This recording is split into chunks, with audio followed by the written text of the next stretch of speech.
ઉમરેઠ તાલુકાના ધુળેટા ગામે WhatsApp status બાબતે થયેલા વિવાદે જૂથ અથડામણનું સ્વરૂપ લીધું છે।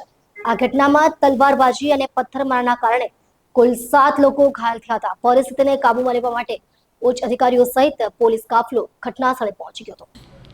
એક જ કોમના બે જૂથો વચ્ચે વોટ્સએપ સ્ટેટસ બાબતે ઠપકો આપવાને લઈ વિવાદ શરૂ થયો હતો। ગઈકાલે સાંજે આ વિવાદે ઉગ્ર સ્વરૂપ ધારણ કર્યું હતું।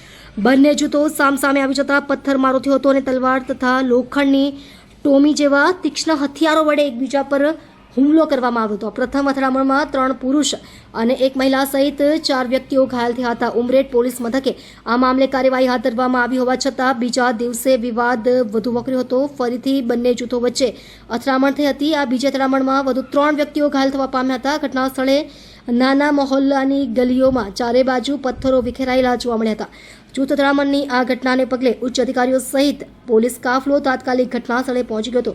પોલીસે પરિસ્થિતિને કાબૂમાં લીધી હતી અને ગામમાં ચુસ્ત પોલીસ બંદોબસ્ત ગોઠવી દેવામાં આવ્યો હતો।